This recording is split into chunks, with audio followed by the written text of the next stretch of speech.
Hey everyone, this is Zack and Matt, and here on episode 3 of Millennial Lite, we'll be talking about beach destinations. And some of our favorite food trucks. But before we get into it, I want to issue you a warning. This episode does contain excessive shouting out.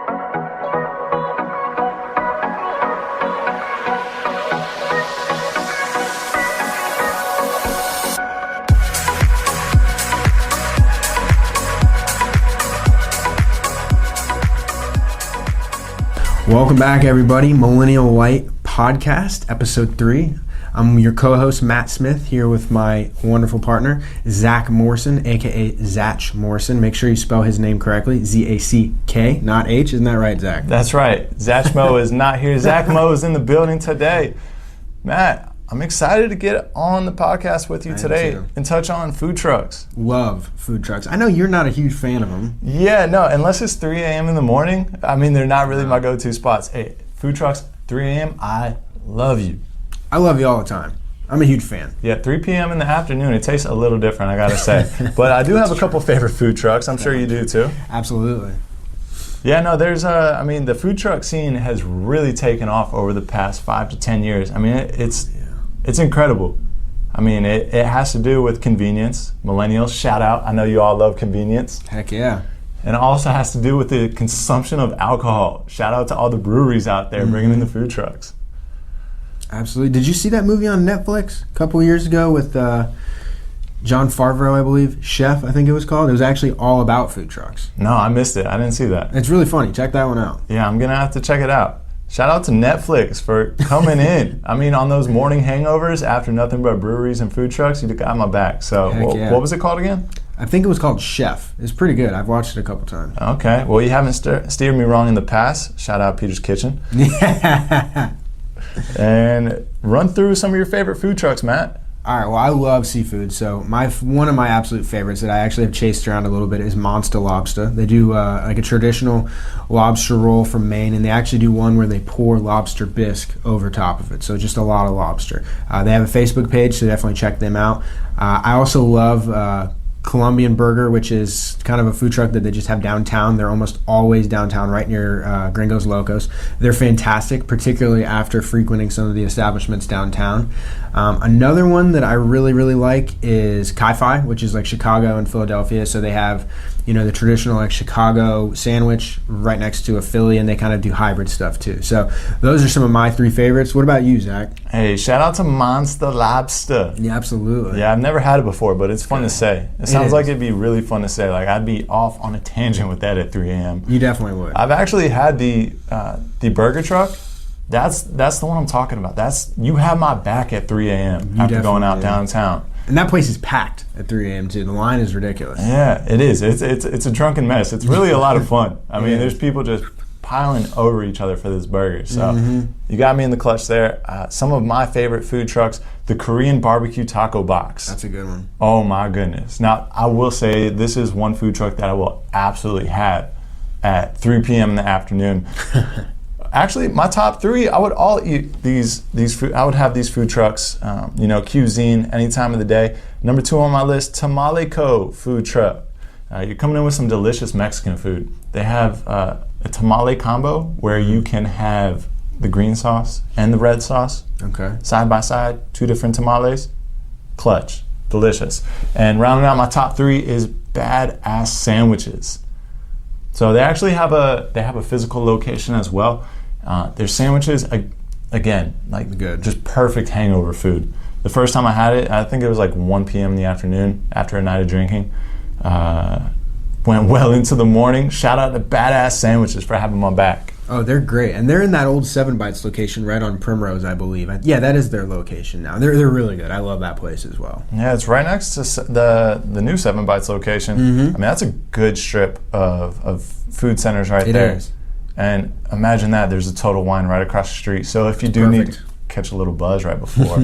Or after. Or after, yeah. Shout out to Orlando. No shortage of alcohol or food. We're getting more every day too. Zach, what's a good location to kind of find these food trucks? I know they do what's called like a food truck rally. Yeah, they do. I'm pretty sure we have the same one in mind.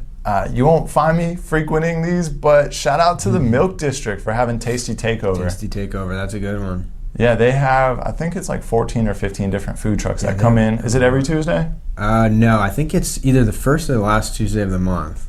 Yeah, I'm not sure about that either because you won't find me there, but go check out their Facebook page. Again, food truck scene, tasty takeover in the Milk District. It's a lot of fun. I mean, if there's a good cause going out there, let us know because you'll find Millennial Lite out at whatever charity function or just, support local businesses. So shout out to the food trucks out there. Matt, what else do we have in store for the people today? Well, we're absolutely going to be talking about some wonderful vacations on the East and West Coast that we're going to be discussing that are right around $500. The pricing is going to be up to you, but we're going to give you some good suggestions to keep that price down. Because I know as a millennial, your budget's tight. And ironically enough, guess who's covering the East Coast of Florida? I know you're going to bring us down to South Florida, Matt. No, not this time. No? Not this time? No. All right, well, I'll be bringing us out to the Gulf Coast, and just because Matt over here won't step foot in Palm Beach County without a significant reason, I'll throw in a South Florida beach for you. All right, that sounds like a plan, Zach. So let me go ahead and start us off out at the Gulf Coast. So one of my favorite beaches out there is St. Pete Beach. It's a super relaxing beach. It's beautiful out there. There's a ton of nice resorts. And, speaking of craft beer, there's the downtown scene over there in St. Pete is a lot of fun. There's a lot of breweries over there. Yeah, there is. Heard that. And there's a phenomenal burger spot. Shout out to Steve. Steve, you know who you are. He's a St. Pete native, and he really told me all about the different places over there. Shout out to Three Daughters Brewery. Have you been out there before? I haven't, no. It's an incredible location. So you're going to step out there. They have some really good brew. I mean, you have darts, ping pong, cornhole, giant Connect 4. They have live music out there. Their hangout area is right next to their giant brew hub. Oh, cool. So it's a really cool spot just to hang out for the day. So definitely number one on my list for the Gulf Coast is St. Pete Beach. So before I get on to the next one, where are you bringing us out onto the East Coast? I'm bringing you New Smyrna Beach. So their new travel motto is vacation where the locals vacation, and that's absolutely true. So being a Central Florida native, when I was younger, I can remember going out there and spending vacations there for the summer. So it's awesome. It's about an hour and 10 away from downtown, so it's not too far at all, depending on traffic on I-4, obviously. But there's tons of great stuff to do out there. The beaches are awesome. There's still portions of it that you can drive on. If you're not interested on that, you can hit all the way down to the end of A1A and pick up the Canaveral National Seashore. It's usually $5 in there. You want to get there early because there's 6 parking lots and they do fill up. There's no cars allowed. You're also not going to have to worry about the beach patrol if you bring a cooler. So that's a huge fact, at least for me. I don't know about you. I definitely enjoy that. Well, I heard is it a dry beach out there? So it is dry if you're on the part where you can drive. It's definitely dry, and the beach patrol will ding you. They will ding you. Well, shout out to Millennial Lite for having koozies. Absolutely. Keep those beers cold. Shout out to Millennial Lite for having those koozies. It'll go ahead and hide your beer from the beach patrol. Again, we don't condone any illegal activity, but we will provide you koozies to do what you need. Absolutely. And real quick, rounding out New Smyrna Beach, my favorite place to eat there is actually on the way back from Canaveral National Seashore on A1A. It's JB's Fish Camp. It's a little local restaurant. You can rent a kayak, rent a paddleboard. They usually have manatees there. I've seen dolphins there a bunch, usually right around sunset. You can go there and you can have a great fish sandwich. They've got really all the food's really good. And believe it or not, they actually have rock shrimp, which are something that's kind of like a cross between a lobster and a shrimp, and it tastes really good. They're kind of hard to find. So definitely check out JB's Fish Camp. You can't miss them. They have a big sign that's in the shape of a crab on the side of the road. So definitely check them out, and again, get there early because they do fill up as well. Yeah, that sounds awesome. I've never been out to New Smyrna Beach. One place that I have been out to is Clearwater. Clearwater is a lot of fun. I mean, there's a ton of space out there. I mean, as far as going out and finding parking. I mean, you might have to circle around a little bit if it's a bright, sunny, beautiful day. There's a lot of different bars. It doesn't have that St. Pete local feel, but it's a good place to go on the Gulf Coast just because there's so much beach to go to. You're going to find, again, those long beaches because you're on the Gulf Coast, so there's a ton of white sand out there. Clearwater, when I was out there, surprisingly, wasn't so clear. Uh-oh. Yeah, I don't know what was going on, but it may have just been the day that I was there. I had a lot of fun. One more spot that I want to drop on the list for you is Fort DeSoto. So that's actually south of St. Pete Beach.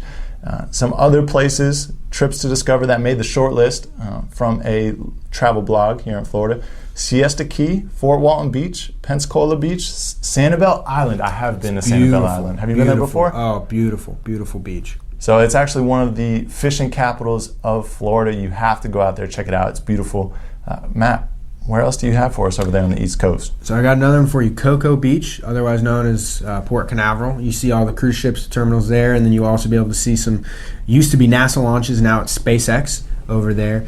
Kind of same feel to New Smyrna Beach, but the difference there is you've got all the cruise terminals, you've got NASA, and you've got a little bit more of kind of like the quiet beach town, just because you can't drive on the beach. So there's some great restaurants there. My favorite is Rusty's on the Harbor.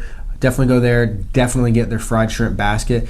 And the thing that's interesting about Cocoa Beach is it's actually a barrier island. So you can actually get an Airbnb for pretty cheap, right around $100 a night actually on the island. So you're like maybe 5, 10, tops 15 minutes walking from the beach. So there's no driving on the beach, but you can get a bike and actually ride on the beach, which is pretty cool. Have you ever ridden your bike on the beach, Zach? I've never ridden my bike on the beach out there. It sounds like a lot of fun. Cocoa Beach, that's been my hometown beach since I've moved up here to Central Florida. You hit coconuts? Yeah, coconuts on the beach. I mean, that's a fun spot. That's why. I mean, back when I was still attending UCF, Go Knights. Go Knights. That's where the party was. For an entire summer spent my time on the beach out there. It was a blast, man. It's a party on the beach. I mean, there's tents lined up. Of course, football season isn't going on, so where is everybody going to go party? You're going to hit the beach, man. That's and right. Millennial Lite will be out there at Coconuts on the Beach. Definitely wait. We'll release a date for you, but we will be there at Coconuts on the Beach. Yeah, shout out to Coconuts on the Beach, starting the party atmosphere, keeping it going. There's some beach volleyball out there. You're going to find, so if you're entering on the beach, the right side is going to be your rough and rowdy side, and on the left it gets a little bit quieter. So just keep a lookout for us. We're going to be on the rowdy side, Matt. Absolutely. Millennial Lite will be there, and we will be getting rowdy. Yeah, come get some koozies. Check out our tanks. Make sure you show up to the beach with a tank, and then come find us out there. Absolutely. Yeah, I think that pretty much covers it for this episode, wouldn't you think? Do we want to talk about some weekend cruises? Yeah, no, we absolutely want to talk about some weekend cruises. Shout out to TropicalVibesTravel.com. Brent and Kim will have you taken care of. They have some of the best cruises on there. If you're looking at luxury cruises, Disney cruises, if you want some weekend getaways, if you want some great group rate packages, you got to go to TropicalVibesTravel.com. That's a great name. Great name. Yeah, it's a great time. I mean, they'll get you set up. They'll have all of the scoop for you on the ship as well as the excursions, because, I mean, half the time you're off the boat. Yeah, and that's a big part of cruising, too, that a lot of people may not think about is what you're going to do off the boat. You can just get off and, hit up a beach bar or something, but if you have a family, you probably want to plan for an excursion off the boat. Yeah, and there's a lot of different things to do. I mean, the only cruise I've been on, I was in Ocho Rios. Okay. Out there at the Dunn's River Falls. Have you been able to take a trip out there? I've actually never been to Jamaica, but I have seen that on the Travel Channel, and it looks awesome. So some other all-inclusive vacations, such as a cruise, you can go find some resorts out there in Jamaica, Dominican Republic, Puerto Rico. The list is really endless. I mean, we're blessed to be here in Florida. It is. I have all these local beach spots as well as everything. Some cruises that are nearby.